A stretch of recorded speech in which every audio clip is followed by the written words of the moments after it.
Thank you for coming. Vayamat Haran al pnei terech aviv bi'eretz moladeto bi'ur kasdim. This verse, this statement, appears at the end of Parshat Noach. Says Rabbeinu Bachai, there's really no background, no introduction to Avraham Avinu. We read, as we will in a few days, Lech Lecha. Avraham Avinu is the prophet. He receives the nevuah from Hashem to pack out of his homeland, to go to some far-off land.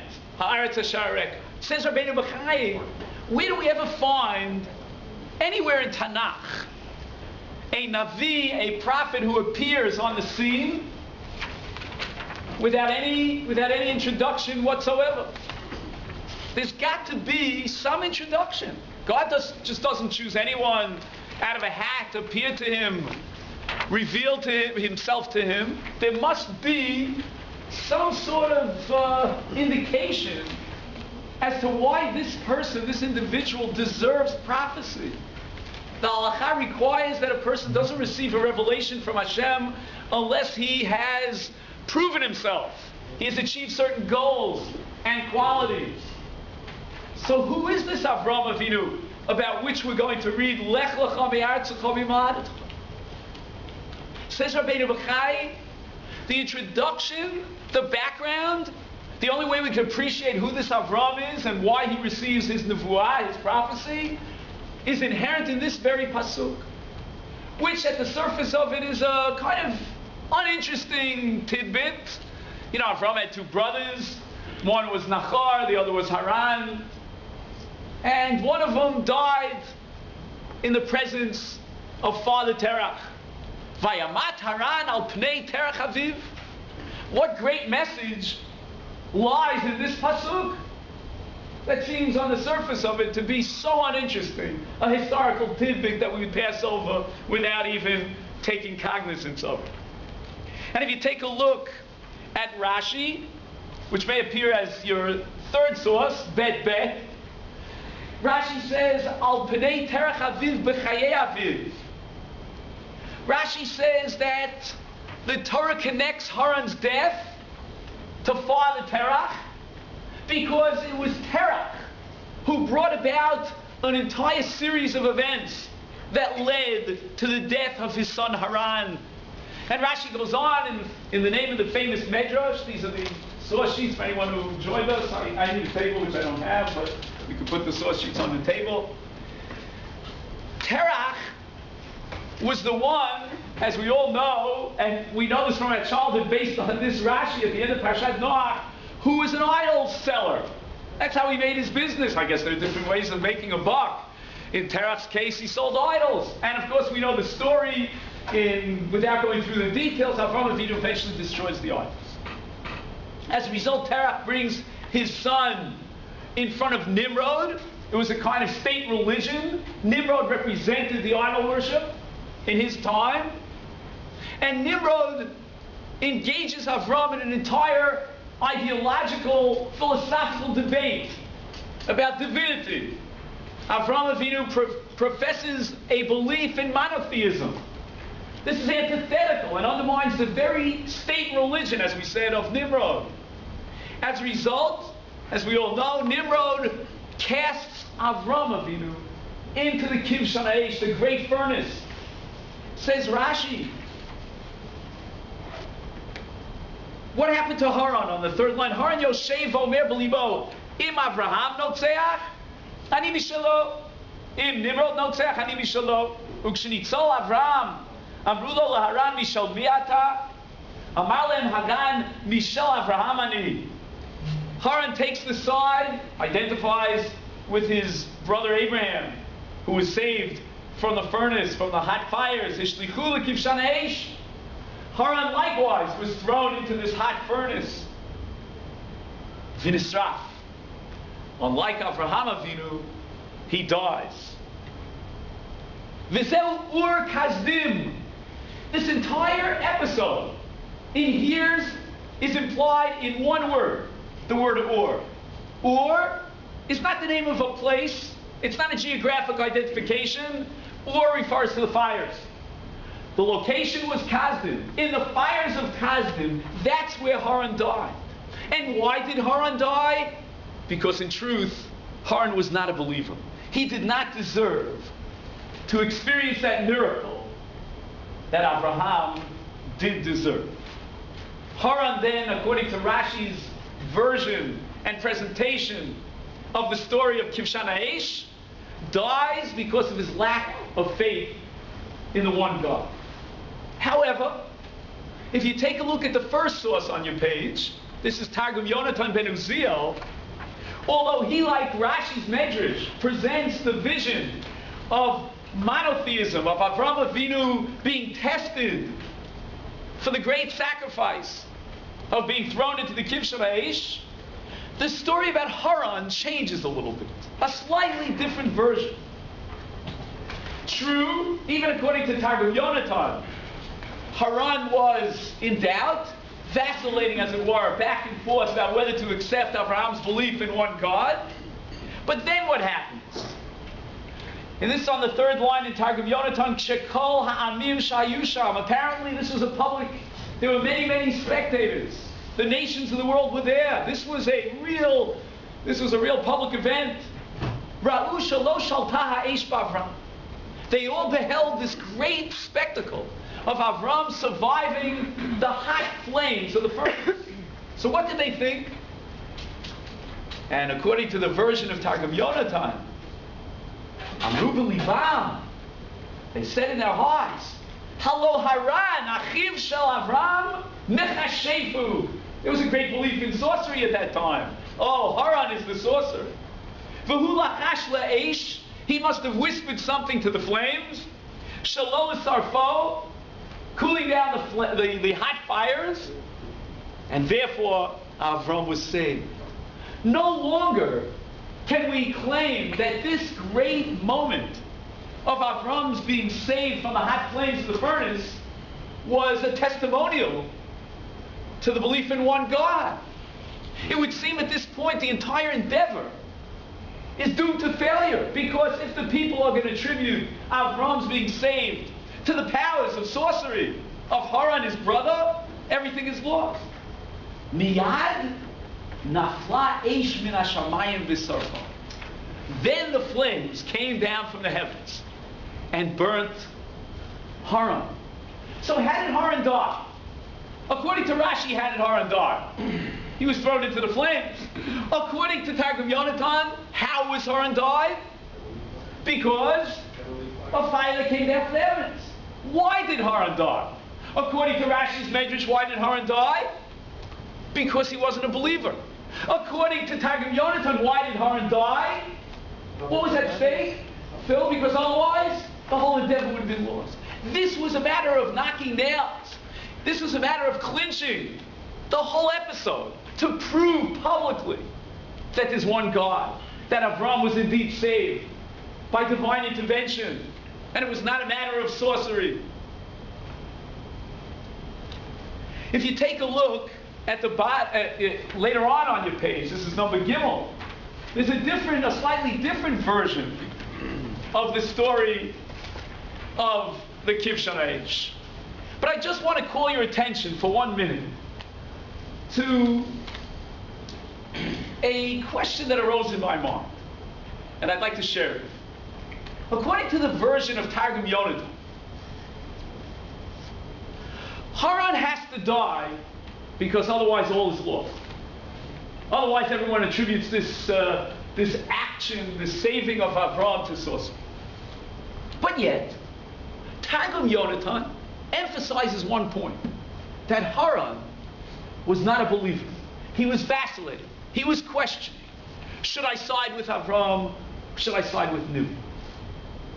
Now, in the context of Rashi, based on the Medrash Haggadah, that makes perfect sense.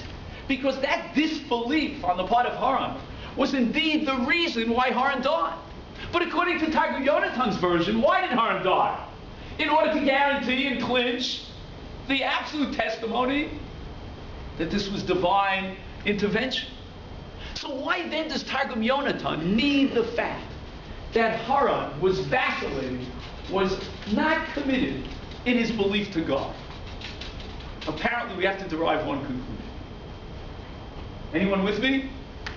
Again, I'm asking, why is this a twofold A plus B, what we call Zeh v'Zeh Gorem, that according to Targum Yonatan, we need two things, two factors. Number one, we need to emphasize that Haran questioned his belief in God. And number two, that if not for the death of Haran, everything would have been lost.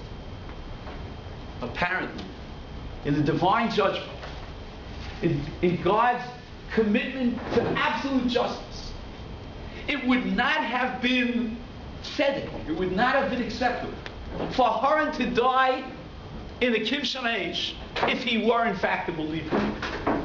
We had to have the fact that Haran didn't deserve any miracles, unlike Avraham Avinu, who was not committed to the one faith, and therefore no miracles are going to happen to save Haran.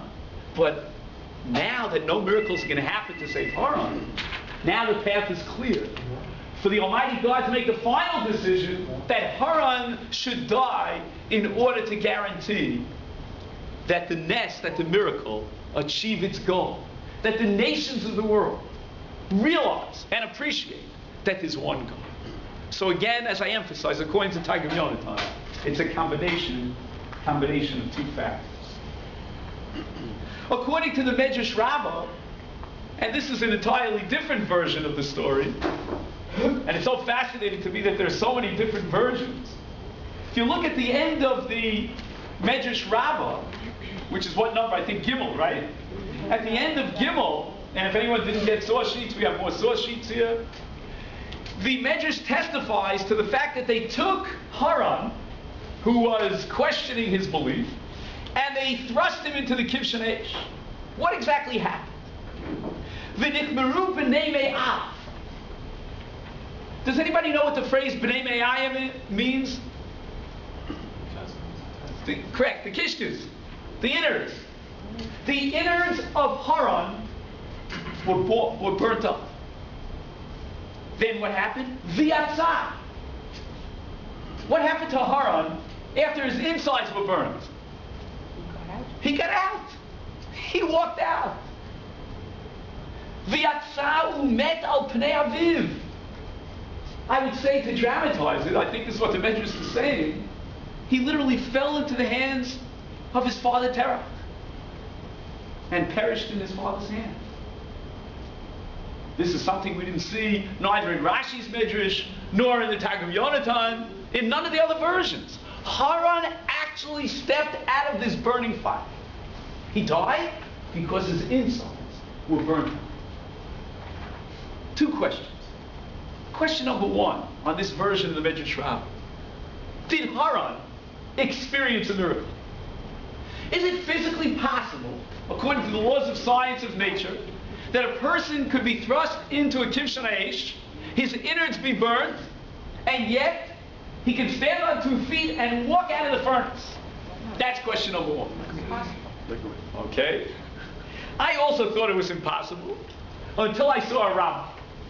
This Rambam, which should be source number Hey on your page, I hope. You see it in Hilchot Shchita. Now, why are we learning a Rambam in Hilchot Shchita? Well, it's because I'm giving the shiur. But besides that, the Rambam in Hilchot Shchita has a list of treifot. A treifot, technically, is an animal who had some sort of injury, usually internal, to one of its vital organs. The animal is still alive, but yet it is doomed to die. Just physically, it won't be able to survive. And the Rambam goes into details about a bird and what are the simone, what are the signs of treifus with regard to a bird, so that even if you slaughter the bird, it's still treif. You can't eat it because the bird is not a viable being. And amongst the list of different kinds of internal injuries, the Rambam has a case where nishtanu shar b'nei me'ayim, something happened to the innards of the bird. B'yadua, we can see this phenomenon and attribute it to the fact shenafal la'ar, this bird must have fell into fire. And look at the next 3 words. V'nichmeru b'nei me'ah. Sound familiar? Same 3 words that the Medrash uses with regard to Haran. So the Rambam describes a bird that fell into a fire. The bird is still alive. You slaughter the bird. You find out that its innards are completely scorched.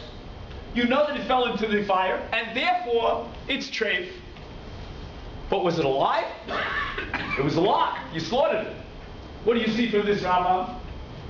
Is there such a thing as an animal, in this case a bird, that has an experience of falling into fire, breathing the fire in, scorching its insides, nichmeru b'nei me'ah, and yet it's still alive? The answer is yes. So maybe Haran didn't experience a miracle at all. Isn't that nice? But it's wrong. Why is it wrong? No. But I'm saying, why is there no proof? Again, I presented, I think, a very strong argument that according to the version of the Medrash Rabbah, Haran did not experience a miracle. This was not divine intervention. This is a physical reality. There is such a thing as an animal, and in this case a human being, in the case of Haran, that breathes in fire. The fire burns its innards, but it's still alive. It's a treifa, but it's still alive. Say better. Sorry, that's how I talk to my students. Okay. The answer is the word kivshan. What's the difference between fire and a kivshan? Right, the Gemara says that if you take, for example, let's say, again, I don't want to get into this because I know we're very, very pressed for time, and we want to find out if Avraham was a Jew or not. Right? You may have to come to a different session, but I can't give the same shit 3 times over. But in any event, what I wanted to suggest was that the Gemara says in Zvachim that if you have a metal or a china utensil and it was used for non-kosher cooking, then the only possible way of kashering it, because the normal modes of kashering don't work, not hagala, not libud, you have to take it and throw it into a kivshan. And a kivshan will recreate the utensil. A kivshan in the lashon of Chazal, anywhere in Chazal, is indicative of a burning hot furnace. The temperatures reach intense heat, surround the object. There is no way physically, I promise you, that anyone can get thrown into a furnace and survive it. It completely destroys. That's not the Rambam's case in Hilchos Shkita. But anyway, getting back to our point, if we assume, that's my premise, that Haran, like Avraham, experienced the miracle, then why was Haran's innards burnt up? He was able to walk out on 2 feet, collapsing in the arms of his father. If HaKadosh Baruch Hu wanted to save him, because he did have some level of belief in God, he was willing to side with Abraham, and that was his official declaration, then why didn't God institute or achieve a miracle the same way that he did for Avraham Avinu and save his life? But Haran didn't survive. If, on the other hand, Haran deserved to die, so why did Hashem do this miracle on his behalf if he deserved to die?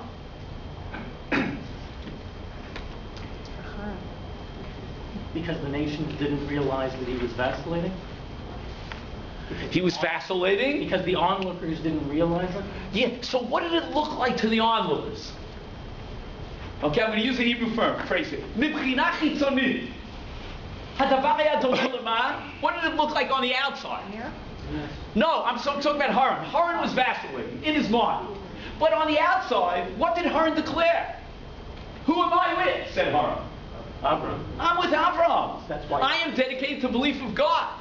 So does Haran deserve a miracle? Yes. He does. But where's the miracle going to take place? On the outside. Isn't that beautiful? Mm-hmm. Because in his innards, he did not really believe. He was not committed.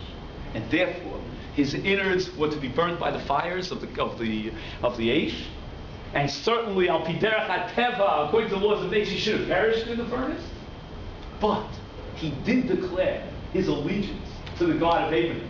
And as such, at least on the outside, in terms of his expression of belief and commitment, he was with Avraham. And therefore, on the outside, his body would be spared, but his life would be lost. And where does the Medrash come up with this fantastical interpretation? That Haran actually walked out of the Kivshan Ha'esh on 2 feet. That he too experienced the miracle of God. Where does it come from? Well, let's go back to the pasuk that we started with. in the first source. Instead of moving forward, we're moving back. Vayamat Haran al pnei terach aviv. How did the Medrash understand those three words? Al pnei terach aviv. Not in the lifetime of Terach, but literally in the arms of Terach. Terach was not only a witness to his son's death, but he himself received in front of his very eyes his son Haran, who perished in his very arms. So then we have three versions of the story of the saving of Avraham and the Kibshan. How important, my friends, is this episode? The Ramban, in his Pirush, maybe we'll have a chance to see it inside, I don't know, we don't have too much time left, but the Ramban claims that this episode, as great as it was left out, was omitted from Torah Shabbat. In the written Torah, you don't see it. It's a little diuk, it's an important one, fundamental. Avraham is established here as being committed to the faith. He's willing to give up his life. It's the greatest sacrifice. Avraham Avinu will now be chosen as a prophet. Vayomer Hashem Avram lech lecha. We fulfill the requirement of Rabbeinu Bachai. We have now an introduction. Who was Abraham? But, says the Ramban, it was omitted from Torah Shabbat. And why? Says the Ramban, the episode of Avraham Avinu, tragically, did not have an impact, a long-lasting impact on the generation. According to the Ramban's thesis, only a miracle which is clear, which is predicted, where a Navi, a prophet, comes and presents a vision of the future, of divine intervention in the laws of nature. Only such a miracle will be recorded in Tanakh, because that kind of ness has an impact on the generation. But the Ramban claims that this particular ness, as great as it was, is only relevant to one individual. It's a personal experience of ness, of nisayon, of uplifting, of commitment, of dedication of Avraham. But it did not succeed in having an impact on the generation. However, and with this I'll conclude, many other sources in Chazal, and we don't have the time to go into them now, but they're on your source sheets. Maybe you'll get a chance to look them over, or you'll come for my third session if you.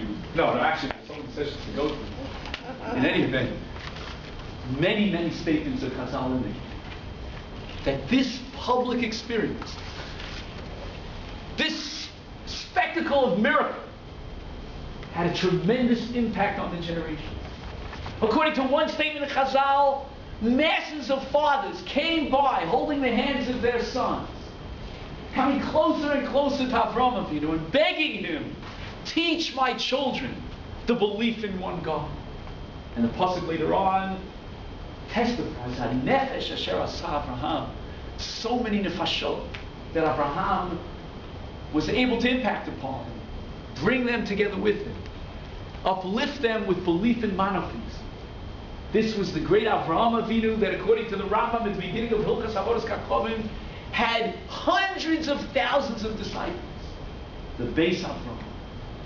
So then the question again bases, why then was this unbelievable episode of the Kibshan Eish, which we appreciate from our early childhood? We've been taught it over and over.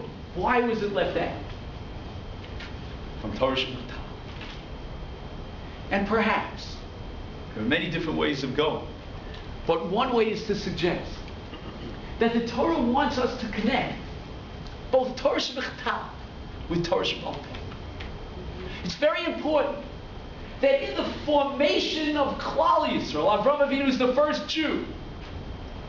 And according to the Vilna Gaon, when we say every day in Tefillah 3 times a day, Baruch Atah Hashem Magen Avraham, we vision in the mind of our eye Avraham Avinu falling from a great height into a burning furnace, and God cooling off the flames and saving Avraham. And every day when we say in davening, Asher b'chartem b'Avraham v'otzeito mi'ur kasdim. We have in mind, God, you have saved our first Jew. The Jew from the from the fires of Kazim. But we need Torah Shebal Peh. We need Chazal to take us by the hands and lead us step by step. To understand that if Vayom Hashem El Avraham Lech Lecha, then we have to assume that there's some sort of hint in Torah Shebatav, just a few psukim earlier. Vayamat Aran Al Pnei Terech Aviv. The Kazim, Haran darts in the flames of Kazim. But Avraham does not. Avraham is spared to generate a whole new era in human existence. One that is dedicated to the belief in one God. Once again, I want to thank everyone for coming.